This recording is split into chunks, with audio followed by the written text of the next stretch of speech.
इस वीडियो में हमें देखना है बूलियन अलजेब्रा के बारे में।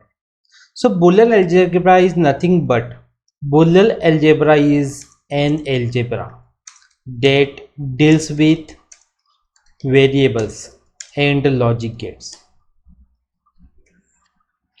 अब यहाँ पर वेरिएबल्स मीन्स क्या, यहाँ पर लॉजिक गेट्स मीन्स क्या।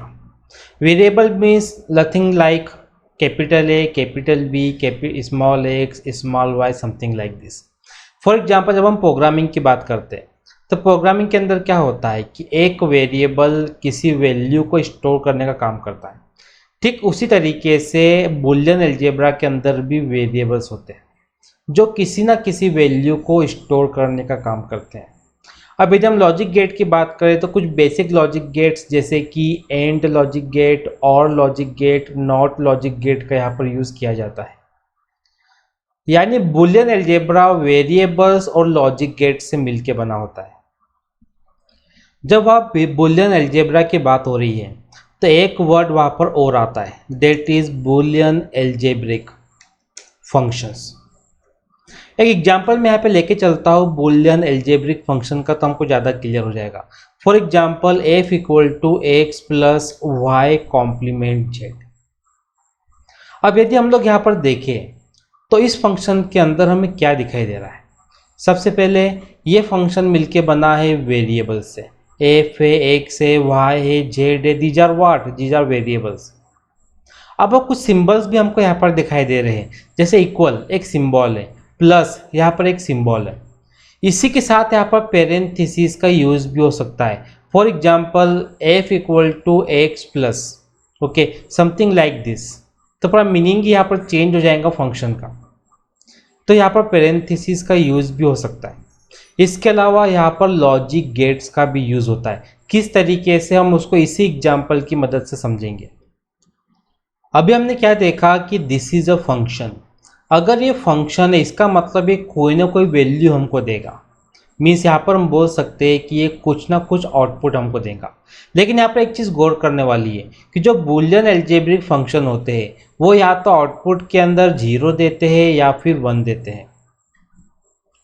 अभी जो बूलियन फंक्शन हमने यहाँ पर लिया था, ओके, इस बूलियन फंक्शन के लिए हम एक लॉजिक डायग्राम यहाँ पर बनाते हैं।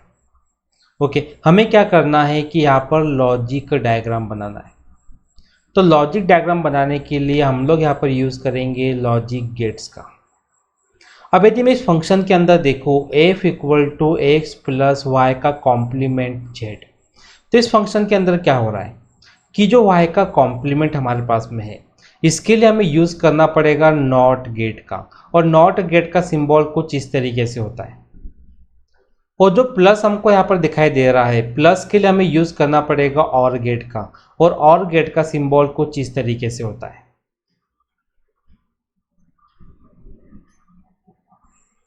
यहाँ पर एक और चीज़ गौर करने वाली है। अगर आप देखेंगे तो y के कॉम्प्लीमेंट और z का यहाँ पर मल्टीप्लिकेशन हो रहा है, और मल्टीप्लिकेशन के लिए यहाँ पर यूज़ किया जाता है एंड गेट का। और एंड गेट का सिंबल कुछ इस तरीके से होता है। अब इन तीनों सिंबल्स की मदद से और, नॉट और एंड, हम इस बूलियन फंक्शन के लिए लॉजिक डायग्राम यहाँ पर बनाएंगे। सबसे पहले यदि हम लोग देखें तो हमारे पास वेरिएबल्स कौन कौन से, हमारे पास में वेरिएबल है एक्स, हमारे पास में वेरिएबल है वाई, हमारे पास में वेरिएबल है जेड। ओके, अब हमें क्या करना है कि जो वेरिएबल्स हमारे पास में है हमको y का कॉम्प्लीमेंट चाहिए। तो y का कॉम्प्लीमेंट लेने के लिए हम लोग क्या करेंगे कि y को नॉट गेट से पास कर देंगे। जब y नॉट गेट से होकर गुजरेगा तो हमें यहाँ पर y का कॉम्प्लीमेंट मिल जाएगा। तो y का कॉम्प्लीमेंट हमें मिल चुका है। अब हमें क्या करना है, y के कॉम्प्लीमेंट और z का मल्टीप्लिकेशन करना है। तो उसके लिए मैं क्या करता हूँ कि z और y के कॉम्प्लीमेंट इन दोनों को एंड गेट से होके गुजारता हूँ। ये जो गेट मैंने यहाँ पर बनाया है this is nothing but AND gate. अब जब एंड गेट से y का कॉम्प्लीमेंट और z निकलेगा तो हमें यहाँ पर क्या मिलेगा, y का कॉम्प्लीमेंट इंटू z मिलेगा। अब हमें क्या करना है, x का एडिशन y के कॉम्प्लीमेंट और z के साथ में।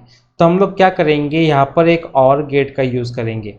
और गेट के अंदर हम लोग पास करेंगे x को और y के कॉम्प्लीमेंट और z को। तो और गेट क्या करेगा, हमें दोनों का एडिशन दे देगा। Means x plus Y complement Z. और यही हमारे सामने क्या है, दिस इज एफ। अब यहाँ पर ध्यान देने वाली बात क्या है कि जो हमारे पास में बूलियन फंक्शन था, इस बूलियन फंक्शन को हमने कन्वर्ट किया लॉजिक डायग्राम के अंदर, और 3 डायग्राम्स ने हमको यहाँ पर मदद की। एक है नॉट गेट, एक है एंड गेट और एक है और गेट। दैट मीन्स ये बेसिक लॉजिक गेट है बूलियन एल्जेब्रिक फंक्शन के अंदर। और जो नोट्स मैंने यहाँ पर टाइप किए हैं और ड्रॉ किए हैं, इन नोट्स को मैं पुट कर दूंगा easyexamnotes.com पे। अब यदि हम लोग आगे देखें, अगर हमने यहाँ पर लॉजिक डायग्राम बनाया है तो इसका मतलब ये है कि इस लॉजिक डायग्राम के लिए हम लोग ट्रूथ टेबल भी बना सकते हैं। तो इस लॉजिक डायग्राम के लिए मैं यहाँ पर बनाने वाला हूँ ट्रूथ टेबल।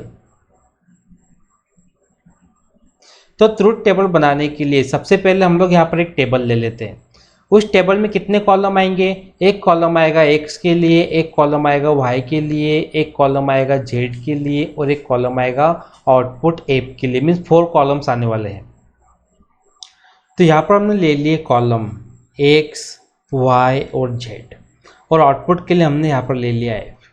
सबसे पहले हम देखते हैं कि x की वैल्यूज़ क्या क्या हो सकती है।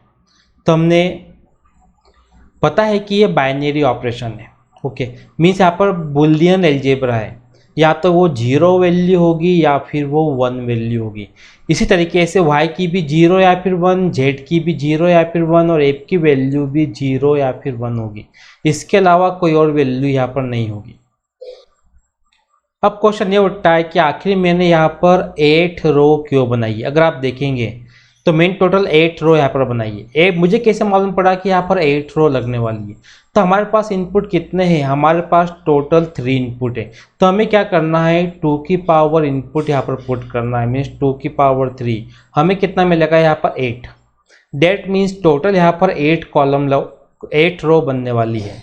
अब दूसरी चीज़, कहाँ पर हमें कौन सी वैल्यू पुट करना है। सबसे पहले मैं लेता हूँ x को। तो x के लिए मैं 8 में डिवाइड करता हूँ 2 से, हमें यहाँ पर क्या मिलेगा 4। इसका मतलब 4 0 और 4 1 यहाँ पर आने वाले हैं। तो मैं क्या करता हूँ कि x के अंदर 4 0 पुट कर देता हूँ, 1 2 3 4 एंड 4 1 यहाँ पर पुट कर देता हूँ। अब हम लोग देखेंगे कि y के अंदर क्या आने वाला है। अगर हम लोग देखें तो 4 हमारे पास था। अब हम क्या करेंगे, 4 को 2 से डिवाइड करेंगे, हमें कितना मिलेगा यहाँ पर 2। इसका मतलब 2 टाइम्स 0 आएगा, 2 टाइम्स 1 यहाँ पर आने वाला है। ओके, इसी तरीके से हमको पेयर बनाने हैं। तो मैंने क्या किया, 0 0 1 देन 1 देन 0 0 1 और 1। अब हमारे सामने है z।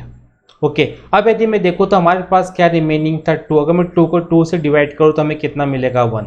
यानी 1 टाइम 0 1 टाइम 1 हमको इस तरीके से इस कॉलम के अंदर अरेंज करना है। ठीक है, 0 1 0 1 0 1 0 1 मैंने यहाँ पर पुट कर दिया। अब जो लॉजिक गेट हमारे सामने है वहाँ पर हम क्या करेंगे, इन इनपुट्स को 1 बाय 1 पुट करेंगे और एप की वैल्यू को पता करेंगे। जैसे अगर मैं यहाँ पर देखूँ, अगर सबसे पहले मैं अगर x को 0 y को 0 z को 0 अगर यहाँ पर देता हूँ, उस केस में हमारी एप की जो वैल्यू है वो आने वाली है 0। आखिर मैंने कैसे कैलकुलेट किया, यहाँ पर मैंने क्या किया कि हमारे पास में जो एंड गेट है, ओके, एंड गेट में हमें पता है कि 0 इंटू 0 हमें मिलता है 0, 0 इंटू 1 हमें मिलता है 0, 1 इंटू 0 हमें मिलता है 0, 1 इंटू 1 हमें मिलता है 1। यानी 1 आने की एक ही कंडीशन है, जब सारे के सारे जो हम मल्टीप्लाई कर रहे हैं वो 1 होना चाहिए। ओके, अब यदि मैं और गेट की बात करूँ तो और गेट में क्या होता है, 0 प्लस 0 हमें मिलता है 0, 0 प्लस 1 हमें मिलेगा 1, 1 प्लस 0 हमें मिलेगा 1 एंड 1 प्लस 1 हमें यहाँ पर कितना मिलेगा 1। यानी अगर एक भी 1 आता है तो हमें यहाँ पर क्या मिलेगा 1। ओके, और नॉट गेट की यदि हम लोग बात करें, नॉट गेट क्या करेगा, 0 को 1 में कन्वर्ट कर देगा, 1 को 0 में कन्वर्ट कर देगा। अब मैं क्या करता हूँ कि जो पहली रो है उसको यहाँ पे यूज़ करके देखता हूँ। हमने क्या किया, x की वैल्यू भी 0 रख दी, y की वैल्यू भी 0 रख दी और z की वैल्यू भी 0 रख दी। अब यदि आप देखेंगे जब y की वैल्यू नॉट गेट से होकर गुजरेगी तो हमें यहाँ पर कितना मिलेगा, y का कॉम्प्लीमेंट मीन्स यहाँ पर 1 मिलेगा। अब एंड गेट में 1 और 0 जा रहा है, 1 इंटू 0, तो एंड गेट में 1 और 0 गया। ओके, मीन्स हमें यहाँ पर क्या मिलेगा, 1 इंटू 0। और 1 और 0 का मल्टीप्लीकेशन क्या हो रहा है, 0। डेट मीन्स यहाँ पर क्या जाने वाला है, 0। अब x की वैल्यू कितनी है, x की वैल्यू भी 0 है, एंड गेट से भी 0 है, तो और गेट के अंदर 0 प्लस 0 जाएगा, तो हमें यहाँ पर कितना मिलेगा, 0, यानी 0 हमारा आउटपुट है। अब इसी तरीके से अगर हम बाकी को भी देखें तो हमें कुछ इस तरीके से आउटपुट यहाँ पर मिलने वाला है, जिसको आप सॉल्व करके देखना। जैसे अभी हमने ये एग्जाम्पल देखा बूलियन एलजेब्रा का, हम और भी कुछ एग्जाम्पल्स यहाँ पर बूलियन एलजेब्रा के देख लेते हैं। जैसे एफ इक्वल टू हमने ले लिया एक्स प्लस वाई, या फिर एफ इक्वल टू हमने यहाँ पर ले लिया एक्स प्लस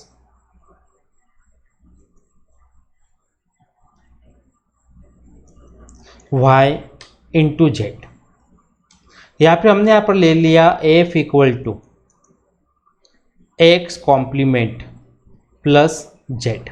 ओके, अब हम क्या करते हैं कि इन तीनों फंक्शंस के लिए लॉजिक गेट बना के देखते हैं, 1 2 एंड 3। सबसे पहले हम लेंगे F equal to X plus Y, यानी प्लस का ऑपरेशन है, हमें यहाँ पर जरूरत किसकी पड़ेगी, और गेट की। सबसे पहले मैंने क्या किया, यहाँ पर एक्स एक इनपुट ले लिया, वाई एक इनपुट ले लिया। ओके, इन दोनों इनपुट को हमने पहुँचा दिया और गेट के अंदर, दिस इज और गेट। और गेट हमें क्या देने वाला है यहाँ पर, x प्लस वाई, जो कि y की वैल्यू है। अब हम लोग देखते हैं सेकेंड फंक्शन को। सेकेंड फंक्शन क्या बोलता है, एक equal to X plus Y into Z, यानी हमने एक वैल्यू यहाँ पर x ले ली, एक वैल्यू हमने y ले ली, एक वैल्यू हमने z ले ली। हमें क्या करना है, y इंटू जेड, तो y और z को हमने पहुँचा दिया एंड गेट से, दिस इज एंड गेट। हमें यहाँ पर क्या मिलेगा, y इंटू जेड, और x को हमने पहुँचा, देखो x plus Y into Z. Okay, x और y इंटू जेड को हमने पहुँचा दिया और गेट से, दिस इज और गेट। हमें यहाँ पर क्या मिलने वाला है, x plus Y into Z, यानी f की वैल्यू। अब यदि हम थर्ड फंक्शन को देखें, f equal to X complement plus Z, तो हमें कुछ इस तरीके से मिलने वाला है, x कॉम्प्लीमेंट प्लस जेड है, हमने यहाँ पर ले लिया x को, यहाँ पर हमने ले लिया z को, लेकिन x का कॉम्प्लीमेंट है, इसको हम लोग पहुँचा देंगे नॉट गेट से, तो नॉट गेट से x निकलेगा कॉम्प्लीमेंट बन के, और यहाँ पर है z। अब इन दोनों को हम आपस में ऐड कर देंगे, दिस इज और गेट। तो हमें आउटपुट के अंदर क्या मिलेगा, x कॉम्प्लीमेंट प्लस जेड। तो ये कुछ एग्जाम्पल्स थे बुलियन एल्जेब्रिक फंक्शन के। अब हम लोग देख लेते हैं कुछ loss of Boolean algebra.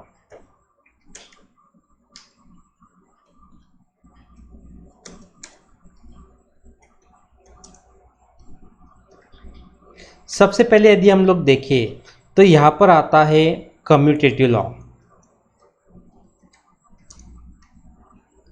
Second number पे एसोसिएटिव लॉ, और third one is distributive law, और जो fourth one is annulment law.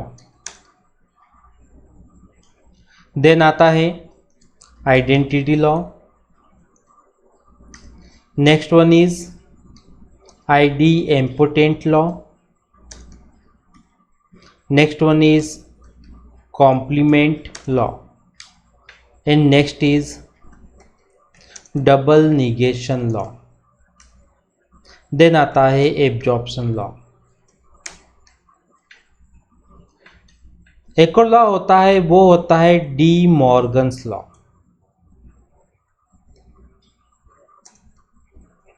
सबसे पहले हम बात करते हैं कम्यूटेटिव लॉ की, आखिर ये है क्या। So according to commutative law, A plus B equal to B plus A. Means यदि हम लोग यहाँ पर देखें तो किसका यूज किया गया है, यहाँ पर यूज किया गया है और ऑपरेटर का, या फिर और लॉजिक गेट का, क्योंकि A plus B equal to B plus है, यहाँ पर एडिशन हो रहा है। ओके, इसी के अलावा यदि हम लोग देखें तो यहाँ पर मल्टीप्लीकेशन के लिए भी होता है, A into B equal to B into A, इसे हम लोग क्या बोलते हैं, कम्यूटेटिव लॉ। एंड जो एसोसिएटिव लॉ होता है उसके according A into B into C equal to A into B into C. यानी यहाँ पर किसका यूज़ किया गया है, यहाँ पर एंड ऑपरेशन का यूज़ किया गया है। मीन्स यहाँ पर यूज़ किया गया है मल्टीप्लिकेशन का एसोसिएटिव लॉ के अंदर। अब यदि हम डिस्ट्रीब्यूटिव लॉ को देखें तो इसके according a plus B C, इसको इस तरीके से भी लिखा जा सकता है a plus B into a plus C. यानी यहाँ पर एडिशन का भी यूज़ किया गया है और यहाँ पर मल्टीप्लिकेशन का भी यूज़ किया गया है। नेक्स्ट होता है एन्यूमेंट लॉ। एन्यूमेंट लॉ क्या बोलता है, जब किसी वेरिएबल को हम जीरो से मल्टीप्लाई करते हैं, ओके, मीन्स एंड ऑपरेशन करते हैं तो हमें यहाँ पर जीरो मिलता है। और जब किसी वेरिएबल को हम 1 से एडिशन करते हैं, मीन्स और ऑपरेशन करते हैं, तो हमें यहाँ पर 1 मिलता है। अब इसी तरीके से आइडेंटिटी लॉ भी होता है। आइडेंटिटी लॉ क्या बोलता है, जब किसी वेरिएबल का 1 के साथ में मल्टीप्लिकेशन किया जाता है तो हमें यहाँ पर क्या मिलता है, खुद वो वेरिएबल। और इसी के साथ में आइडेंटिटी लॉ क्या बोलता है, जब किसी वेरिएबल को 0 के साथ में ऐड किया जाता है तो हमें क्या मिलता है, खुद वो वेरिएबल। नेक्स्ट है आईडी इम्पोर्टेंट लॉ। इस लॉ के अकॉर्डिंग जब हम किसी वेरिएबल को उसी के साथ में एडिशन करते हैं तो हमें वही वेरिएबल मिलता है।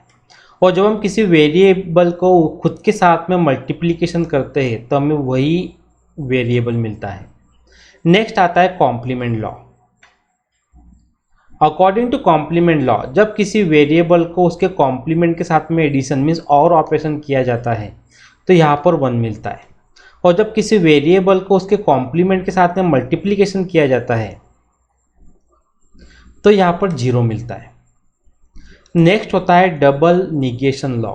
इस लॉ के अकॉर्डिंग यदि हमारे पास में कोई वेरिएबल है और उसका कॉम्प्लीमेंट है, ठीक है, अगर हम किसी वेरिएबल के कॉम्प्लीमेंट का कॉम्प्लीमेंट अगर निकालते हैं तो हमें यहाँ पर मिलता है खुद वेरिएबल। नेक्स्ट है एब्जॉर्प्शन लॉ। एब्जॉर्प्शन लॉ के अकॉर्डिंग जब किसी वेरिएबल को मल्टीप्लिकेशन किया जाता है उस किसी और एडिशन के साथ में तो हमें यहाँ पर क्या मिलता है, खुद वो वाला वेरिएबल। और जब किसी वेरिएबल का हम एडिशन करते हैं प्रोडक्ट ऑफ वेरिएबल के साथ में तब भी हमें मिलता है खुद वेरिएबल। अब नेक्स्ट हमारे सामने है डी मॉर्गन्स लॉ। तो इस लॉ को हम 2 पार्ट में डिवाइड कर देते हैं। फर्स्ट मैंने क्या किया कि किसी वेरिएबल के प्रोडक्ट का कॉम्प्लीमेंट निकाला, मीन्स निगेशन निकाला। तो इससे हमें क्या मिलता है, complement of variable A plus complement of variable B. ये हमको ध्यान रखना है। यानी किसी प्रोडक्ट का जो कॉम्प्लीमेंट होता है वो उन वेरिएबल्स के कॉम्प्लीमेंट के एडिशन के इक्वल होता है। अनदर थिंग, यदि हम किसी एडिशन का कॉम्प्लीमेंट निकालते हैं तो वो इक्वल होता है उन वेरिएबल के कॉम्प्लीमेंट के एडिशन के इक्वल। ये होता है डी मॉर्गन्स लॉ। वैसे अभी हमने कुछ इजी एग्जाम नोट्स बनाए हैं बुलियन एल्जेब्रा के लिए, ओके। वैसे नेक्स्ट एपिसोड में हम डिस्कस करने वाले हैं कि आखिर किस तरीके से बुलियन एल्जेब्रा को, बुलियन फंक्शन को सिंप्लीफाई किया जाता है। ये हम डिस्कस करेंगे नेक्स्ट एपिसोड में। Thank you.